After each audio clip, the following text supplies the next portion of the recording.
I should try to ramble a little. Nah, who am I kidding? Alright, so this is for the Defenders of Earth tournaments, in which we determine who shall be Earth's champion against the upcoming alien invasion. We don't know the aliens' format, so players are required to bring a team of one character from each of the 7 seasons currently in existence of BfCDE. Just in case. Each match will be a set of 2 games, not a best of 3. So 2 games are going to be played regardless of who wins or loses. Winner of the first game cannot reuse their character in the second game. I am also eating breakfast because BfCDE is part of this balanced breakfast, but not the whole thing. So I will be a little bit distracted by that. Hey, D. Oh, who's this? Howdy. This is Petersonian. Well, hi. So, clearly I don't read rules when I join tournaments. Okay, I'm all brushed up now. I am live on Twitch, just be warned. But I understand this. Right, yeah, that's fine. This can be public. So when I played my first match at this tournament, and I drew all 7 characters, and I looked at all 7 bags in my hand, I said, I really hope the rules are that we randomly pick our fighters. Alas, that wasn't the case. It is not. But I petition that if there's ever a tournament format where we have 7 characters on our roster, that it's random selection. I understand. Okay. If I did that, I would probably also make it so that you just played them like you played each character once, if I did that. Like... I like it. That way you don't have somebody who rolls not the character they're most excited to bring. Yeah, I like it. All right, okay, Poiman and I will head off. Yeah, have fun, y'all. I'll be here to commentate. Yeah. Good luck, have fun. Right.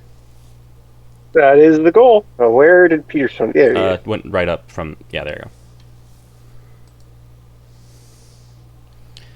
Okay.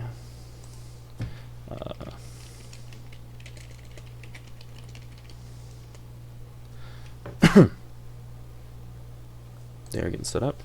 Or they are set up, rather. I should move my Twitch window. There we go. Alright. What are the teams? My gosh. You can tell I wasn't very prepared for this. Let's see. I've been awake for less than an hour.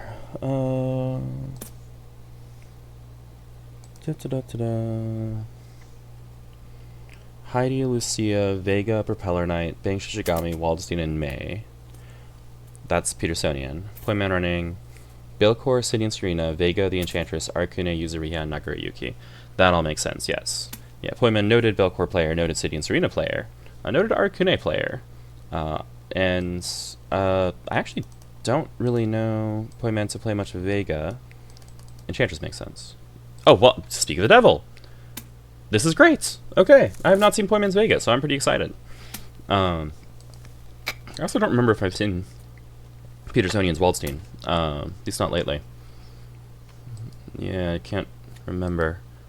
But yeah, Waldstein, who, according to, I believe, a previous co-commentator of mine, is a badger. And to the best of my knowledge and Unright lore, that is accurate. Versus Vega, who I think is a Spaniard, possibly an assassin, almost certainly Wolverine. No question about that. Yeah, those definitely are not equipment that's just coming out of his hand. Not going to question that. Alright, Vega, noted full board fighter, has attacks that can hit from range 8 for potentially a lot of damage. Sorry, this looks like it's a 7 power attack. Don't worry, it's not a 7 power attack. It's a 9 power attack if Vega chooses to use it. It might occasionally be a 7 power attack, but usually not, because when Vega sets an attack starting from the edge of the arena, special launches a +2 power. So these mediocre damage numbers of 3, 5, 4, 5, 3, 4, 7, emphasis added, can quickly ramp up to excessive levels. All the more true if Vega exceeds, but that's another story. Waldstein has an action strike ability. Waldstein from Under Night, Season 6, rocking that 1 gauge exceed cost, and also has a different set of normal boosts. than his standard. Yeah, there you go. Can also revert once he's in exceed mode. Yeah, so some interesting resource dynamics are in play. Vega, a very resource-hungry character, a very resource-starved character who needs a lot of force and a lot of gauge to do the things he wants to do, but in return is pretty devastating. Waldstein, not as much as some characters in Season 6, but can kind of print resources in a lot of ways. Gets a good amount of cards in hand and engage, but needs to, in his case at least, commit a lot to those attacks when he wants to actually get rewards. Due to having pretty mediocre printed stats. Like, this is speed 4, 6 power, and that's nice, but 1 armor, 2 guard. Speed 3, 6 power, which is nice, but 1 armor, 2 guard. Speed 2, 5 power, which is, like, fine. 1 armor, 2 guard. 1 armor, 2 guard. No armor. 4 armor, but you don't generally see this attack played, although it could be.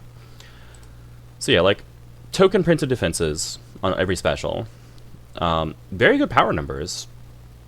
And, like, decent effective range. Eisenogel, pretty awesome, 2 to 4. Sturm and Griff having effective range of 1 to 5. But, like, I don't think that impresses Vega. Ooh, especially not with Claw in play. Plus 1 max range, your attacks are critical. So Vega is a Street Fighter character from Season 3. When he sets his attack, he can spin a gauge. If he does, his attack is critical, meaning he activates whatever critical triggers are on it. In Vega's case, that usually means plus 2 power, although there are other critical effects on some of his cards. 2 in particular, he has a plus 2 speed and a plus 2 armor.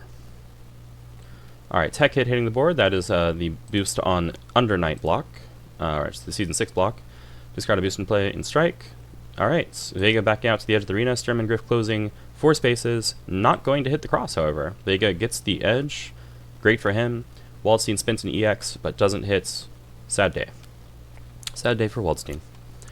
Of course, Vega's not too happy either. He paid a force to play that Ultra Boost, and it's just immediately gone without being able to get any value. Vega probably going to initiate, looking like it. Is threatening. Any special would have plus 2 power here. And, well, plus 2 power on anything would stun basically anything Waldstein plays. High jump, move 3. If you move past the opponent, add this to gauge. That's a good way to generate some resources. Vega moving out of the corner, which probably does not make him happy. Building gauge, which makes him extremely happy. We'll see how much the happy and anti-happy negate each other. Waldstein starting here at range 2. Good range for Waldstein. You know, despite being a, like, you know, big, heavy, burly grappler, Waldstein is not a range 1 specialist, as several are. Oh, I think I missed an action on Waldstein's side because I just saw Vega prepare. Probably that was prepare. Yeah, I think Waldstein was at 3, so we're at 5. Up back to 5, back to 7. Alright, Vega now boosting his other equipment boost. Mask, plus power, plus armor. Cleanup, if you're not stunned, you may spend a force to sustain this, so just extra stats, and you can kind of keep it around. That power, notably pretty threatening. Again, a lot of things can stun Waldstein's cards when he doesn't have any ways to get extra stats, which right now he doesn't. Alright, he did strike with his character ability, so he has hit, push, or pull 1. Could be anything, could even be a spike. It is a cross. Okay, that is going to be able to push 1 and avoid that pounce, so can't stun. Right, hits for a mere 2 damage, but retreats 3, and then Vega closes 2 and misses.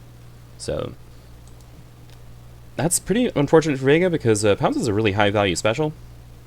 You really hate to have it not lands, because that can potentially have a massive delta, especially delta being the like total of armor and power for the difference between the damage taken and the damage dealt, especially with Mask in play. Alright, during cleanup, since Vega wasn't stunned, he could have paid 1 force to sustain that. Decided not to. Makes sense. He's pretty thin on resources as it is. And Waldstein with the big hand and able to run his offense. Oh, okay, nice. Backstep out to range 7, where Vega can hit, Waldstein can't. Vega also very close to that corner position, which obviously he wants, right? Vega's much stronger if he is at the edge of the arena. Waldstein, having already played his close 5 attack, does not really... Sorry, close 4, range 5. Close 4 attack. Paying force to move in, yeah, wants to be relevant again, and isn't relevant at range 7, so we go to range 3, where everybody's got options. Vega retreating 1 to range 4, that makes sense. So both players have attacks at range 4, but Vega is notably getting plus 2 power at no cost on all of his specials, and ultras, though he doesn't have the issue for them. Waldstein prepares. Is Vega going to capitalize by initiating, or going to sit back and say, I'm at an advantage state and I need more resources or more options? Let's see what happens. Initiating. Nice. Initiating. Waldstein responds with focus, expecting to catch Vega, jumping out of the corner with any of Vegas' cards, because literally all of them will jump out of the corner. They all have movement on them. However, this was the fake out block, building extra gauge for Vega, wasting that responding counterattack focus from Waldstein. Very sensible. Vega builds resources, keeps his position, and also one of the ways you could respond to a Vega strike, gone. One focus down. You could still have another focus and 2 sweeps, of course.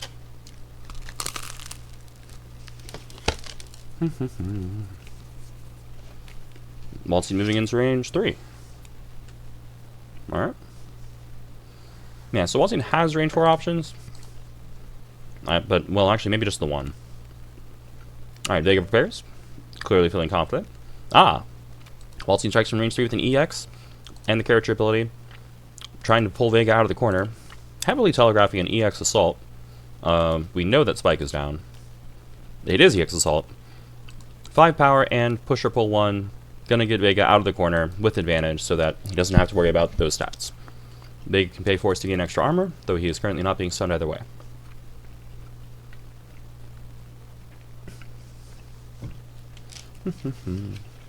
Alright, 2 force, generated by discarding an ultra. Taking 0 damage. Waldstein's with advantage, meaning Waldstein takes the next turn, here at range 1. Vega no longer in his favored board state, though he does have 3 gauge, which means his ultras are online, which is pretty threatening. Waldstein's character ability, just striking again, now initiating, actually has some specials online, such as this one. That is a nice 6 power attack. Not going to stun the focus, but trades pretty well. Huh? Oh, after advance 2. Didn't notice that. Okay. So yes, hits, deals 4, takes 3. Right, trading up against focus means that card has stats. Focus, however, drawing a card for Vega, and gaining an extra gauge. With 4 gauge now, Vega actually looking very, very threatening. Could potentially exceed and still have a gauge to threaten critical. Could pay some resources to back up to the corner and possibly still have enough gauge for an ultra. Yeah, this is scary stuff. Okay, boosting high jump to back up. Does not gain gauge, but does take the corner. Makes sense to me. Waldstein with 3 gauge. Could potentially use his Exceed mode now. His Exceed ability basically costs... It sort of costs 2 gauge, although you only spend 1 each strike. It just prevents you from gaining gauge. We'll probably see that come out this game, although we might not. 3 gauge to Exceed makes sense. Vega is an absolute monster when he exceeds. Yep. And here's why. Plus 3 power, plus 1 speed. Whew. Yeah, kind of the sole saving grace here is that Vega's attacks tend to move him out of the corner. So, you know, he does a big dumb payout, and then he's not in position to do the next one, usually.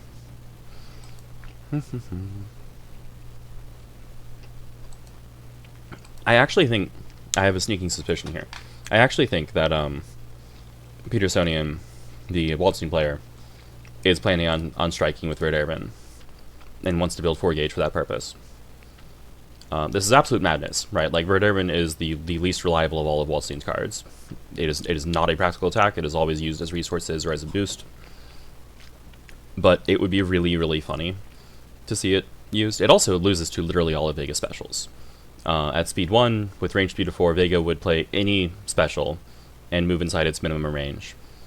So this would be a terrible idea. Nevertheless, because it would be really funny, that is my suspicion for what Petersonian wants to do this game. He wants to strike with Red Airman. I guess you could attach a reading to it to make it, like, possible to land. Yeah. Reading being the boost that makes you... that can force the opponent to respond with a specified normal if they have it in hand. Alright. Waldstein going up 7 cards. Vega, critical strike, range 4. This is extremely threatening. Okay. It is the speed 7, power 6. Range 1 to 4, effectively. Scarlet Terror. Waldstein blocks that. Vega now out of the corner. Alright, Waldstein uses one of his 3 ultras to generate some force. Takes no damage. Now has 4 gauges at range 2. Gets a chance to kind of get some value on the crackback. Waldstein ahead on life. I would say behind an overall game plan, but it depends on how he plans to leverage that gauge. Waldstein has some really dangerous ultras. We've seen several hit the discard. But,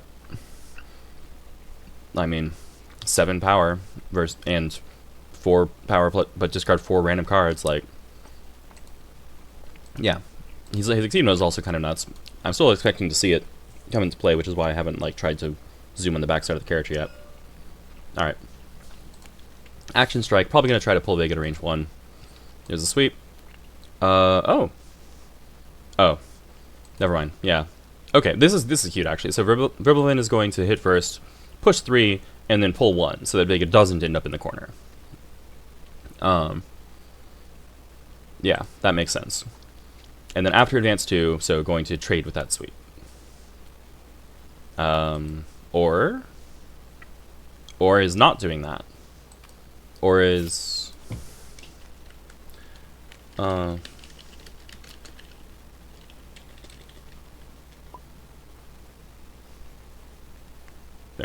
Yeah, they missed the 1 armor on Verbal Event. Okay, so Waldstein decided I would rather have Vega at range 2 and in the corner than at range 1 not in the corner, which tells us something about that hand shape. Without advantage, however, giving Vega the chance to initiate a strike with the corner is massively dangerous. Okay. Oh, this is going to work. Yeah, so Cross successfully evading that speed 3, power 8 to armor 5, sorry, 4 guard. 4 guard. Absurd pile of stats, however, not enough effective range to catch a Cross from range 2, not without Claw in play. So Waldstein gets out of the corner, and unfortunately for Vega, so does Vega. Gets away from the corner, I should say, for Waldstein. He wasn't in the corner. Alright, Waldstein now at range 3 with 6 gauge. Vega down to 2 cards in hands. Is it exceed? Is it change cards? Like, Vega nearly out of resources, still behind on life. Needs to leverage his exceed ability to claw his way back. Oh, darn it. I mean, climb his way back up from this disadvantaged state. Although I still think very able to do so because of just how much stats. How many stats? How big a pile of stats is printed on that card. Oh, speaking of piles of stats printed on cards, here we go. So in Exceed mode, Waldstein has a 1 gauge action to strike with +2 power, +2 guard, and clean up seal your attack, which is why I said it kind of costs 2 gauge, right? He spends 1, but he can't get another one. So he will actually start to deplete gauge if he does this. But notably, you know, +2 power, +2 guard, a lot of stats. Reshuffling, makes sense. Going to get back some of the tools he spent earlier, especially those ultras. Well, I think especially those ultras. Maybe just especially, like, focus and assault. Alright, Vega advancing 8 with Wall Leap. Is it Wall Leap? Yes, Wall Leap. Yeah, that sure is advance 8. As far as possible, in 8 are in fact functionally the same in Exceed since it's a 9-space board. I don't exactly remember how consistent we were. I know that through the earlier seasons you can see both 8 ends as far as possible. I think Season 3 preferred as far as possible. Season 1 used both. Yeah. Season 6 actually has a 7, which notably 7 is the number that you can actually move, right? So if they go advance 7, 1, 2, 3, 4, 5, 6, 7, hitting at the opposite edge. The reason we say 8 is because it means nobody has to count. You know, if as far as possible equals 8, if you see advance 8, you go, okay, I'm at the other edge of the board. Because everybody knows it's a 9-space board, so 8 will take you to the other side. Retreat 8 means you go back as far as you can. It is less intuitive that 7 is the number of spaces that remain. I think it also might actually have been a power thing on that card, because I think that card cares about the number of spaces pushed for the damage dealt. It's a card on Mika from Season 6. Anyway, rambling about templating card design. Range 3 Vega in the corner with 4 cards in hand, Waldstein at range 3 with 5 gauge. There's no world in which you use your ability and okay. Alright, respects to range 1. Okay, that's fair. Challenging Vega. Vega, notably, lots of power, a little bit of speed, but his specials don't have that much in the way of printed speed to begin with, right? Like, he used the Scarlet Terror earlier, so other than that, he's got speed 4, speed 4, speed 3. Speed 3. And actually, he used both Rolling Crystal Flashes, that's down. And both bounces are down. So it's Sky High, one of which is down. Barcelona, one of which is down. Scarlet Terror. So Scarlet Terror is his only fast button, and he has to critical. And it's quote-unquote only 6 power, which means that it would trade against a sweep or a focus. Vega striking, looking like probably not criticaling. This could just be a dive to try to get out of the corner. Oh, reconsidering.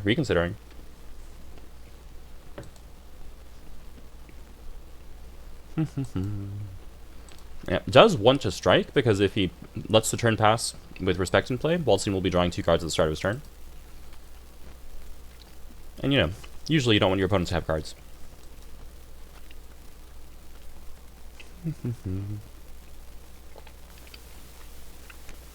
Alright. Focus.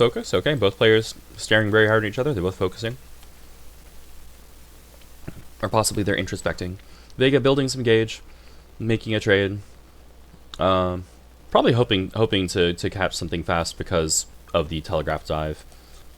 That focus should be engaged. I think they're going to catch it. Alright, here we have the crit Scarlet's Hair against the second focus. Wait. Focus is, well, I'm pretty sure they'll catch it. So yeah, 6 power into 2 armor, going to trade with the focus. Vega does not want trades right now. Vega needs to actually start winning strikes cleanly.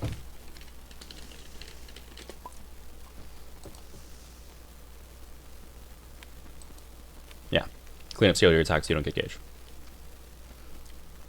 Alright, but yeah, Vega responding with the speed 7, power 6. Trying to catch out something, well, most of Waldstein's cards, honestly, because 6 power is still enough to stun all his specials with +2 guard, because they all have 1 armor, 2 guard. Printed. Unsuccessful, which is pretty bad for Vega. Like I said, he's down by 7 life, Waldstein has a bunch of gauge. Vega, generally in a great position, but it might not be good enough. Alright, Waldstein with the character ability. I almost said critical. It's not critical, it's just similar. EX, probably an EX special, let's see. Oh, too late. Yeah, having regrets, but yeah, once you've... Yep, okay. Again, trades down. Again, takes a bunch of damage. This is an 8 power sweep. Clobbering and ripping a card away. Alright. Well, the other one, yeah. That's rough. I believe that was another responding from Vega. Yeah, because Waldstein had to use his ability. At range 3, can Vega win the next strike cleanly? Because he needs to. Reshuffle action, that makes sense. He's going to get back some of his tools. I'm just looking for... Okay, Splitting Claw would be power 10. That's not quite enough to kill, however. If Waldstein has on curve... Let's see, what's the... This is speed 5 right now?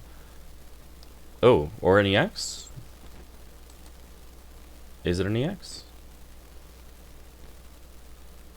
Surely it wouldn't. You wouldn't.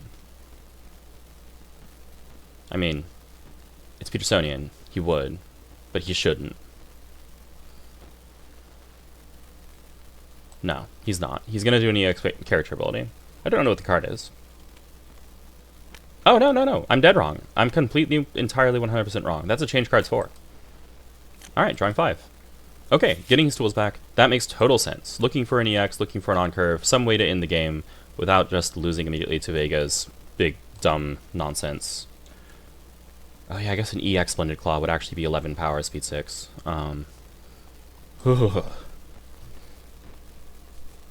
Yeah, basically everything Vega has is incredibly threatening. The catch is that if that Vega trades, or if Vega loses the next strike after, right? Like if Vega initiates and then doesn't get to a place of safety for the next strike, he'll just die. He's got 2 life. Like, he can't afford for anything going wrong. Waldstein at range 3. No doubt looking for something stable.